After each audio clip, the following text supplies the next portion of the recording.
This new detail will change everything for the Boston Bruins, as recent reports of this offseason's trade board has Morgan Geekie on it. We have to talk about this, why this is a terrible decision for the Boston Bruins, as well as the updated coaching search, as we have new information regarding new candidates, as well as the meeting times for some upcoming interviews. We have to break down all of this news here today. We have so much to cover.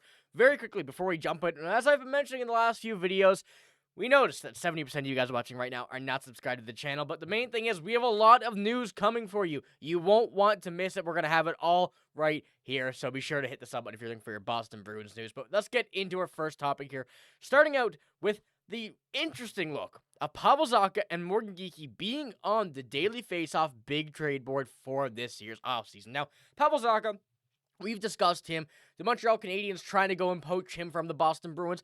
It can work, but that's not what we're talking about here today. Morgan Geekie is on the trade board, and from everything we've been hearing, from everything we've been seeing from Don Sweeney, from the Boston Bruins, they are not looking to trade Morgan Geekie.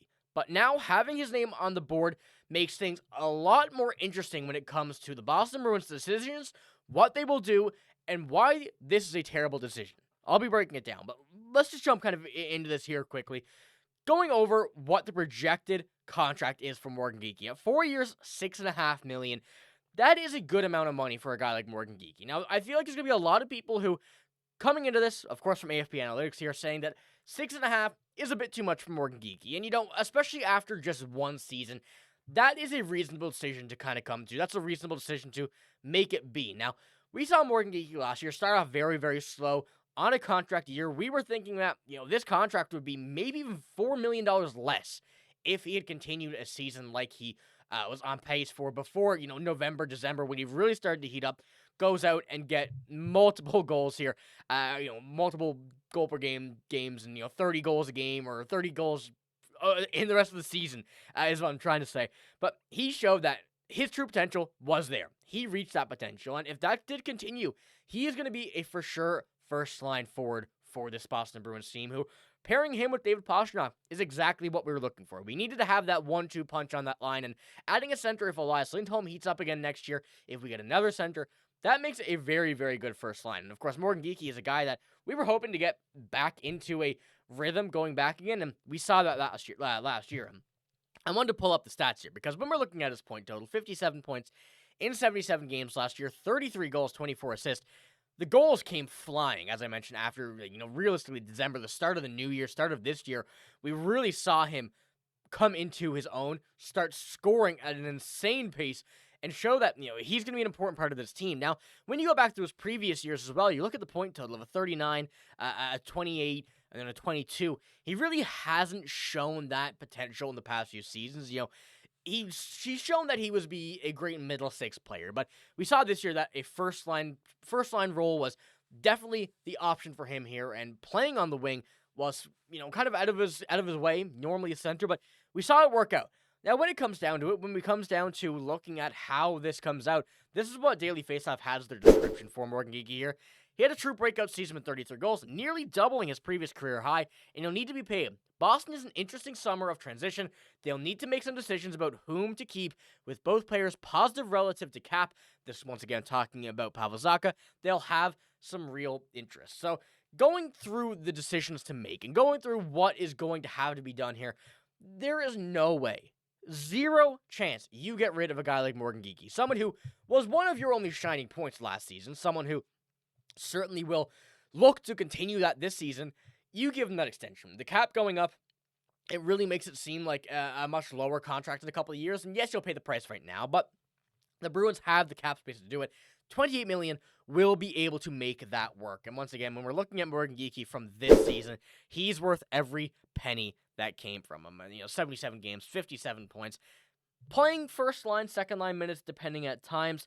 But this is a very, very important part of the Bruins' future. And Morgan Geekie, at 26 years old, is someone that is going to be a big part of not just this Bruins rebuild, but going forward with this Bruins team for multiple years to come. Now, I want to know what you guys think about this. Of course, there's a lot of interesting stuff going down, and when it comes down to it, Morgan Geekie on this first line with Lindholm and Pastrnak as a projection for next year certainly seems to be the line that really could be one of the most underrated in hockey. So let me know what you think about Morgan Geekie's extension there in the comments below. But as I've been talking about once again for so many videos here on this channel, the head coaching search is something that we've been keeping very close tabs on. And now when it comes down to it, looking at where we currently stand and where we currently hold into our spot with, of course, going through multiple interviews with Marco Sturm, he being seemingly the guy that was reported a couple days ago to be nearly hired, if not already hired. We have a new report of Mitch Love, Jay Leach, and Joe Sacco maybe still being in this mix. And we have this from Fluto Shinzawa here of The Athletic coming into it. Jay Leach is a finalist for the Bruins' vacant head coaching position, a league source who was granted anonymity to discuss conversation regarding hockey operations personnel, told The Athletic. Of course, this article by Fluto Shinzawa, the Bruins reporter for The Athletic. And going about this is a very interesting look, where we thought that Cam Robinson tweeted out Marco Sturm as, all but hired, and now seemingly that is not yet the case. Now, Marco Sturm, of course, as Fluto Shinzawa will also say right here, does have his interview here today on Friday, but Leach joins Mitch Love and Marco Sturm as other confirmed finalists for the vacancy. So Mitch Love did complete his interview on Wednesday, which was 2 days ago at the point of this video. Now, also coming into this, Jay Leach was an option that we kind of expected here to be in, but Mitch Love was one that we kind of thought was phased out. There's a lot of people putting him in the realm of being a possibility. We saw that the Penguins were in on him more than other teams. And now the fact that we're here, we're at this point of the season, and still without a head coach. After multiple other teams hiring, it remains now to be us and the Pittsburgh Penguins. And of these three options, Mitch Love has been one that we've been seeing for the Pittsburgh Penguins. And when it comes down to it, I still think Marco Sturm is the option. Now, yes, Jay Leach is a very good option. Once again, went and coached a lot of these teams, this team's players in the AHL with Providence a couple of years ago. And it goes now to being one of those types of players, types of coaches that will be able to teach those players once again. We've seen it before. Sometimes it works, sometimes it doesn't. But the way this team has been trying to go on a rebuild, I think Marco Sturm is still the option here. So one more second, and let me kind of jump back to this here. When we look at Jay Leach, when we look at Marco Sturm and look at Mitch Love, maybe Joe Sacco, we still don't know about him yet. He may be in, maybe out.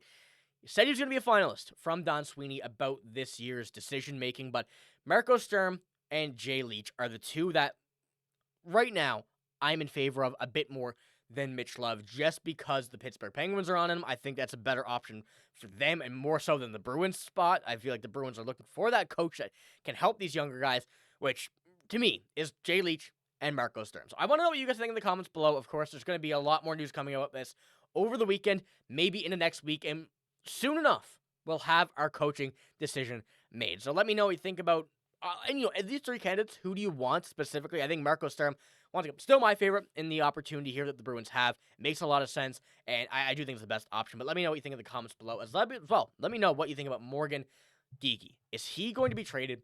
Do you want him re-signed? What do you think? I think the option to be traded is there if the price is right. But other than that, the signing seems to be all but done, in my mind, for this Boston Bruins team. But like I said, let me know what you think about all this stuff here in the comments below. It's all I got in this video. If you did enjoy, give it a like, hit the sub button as well. But I'm signing out. Thank you for watching. Hope you have a great day. See you later.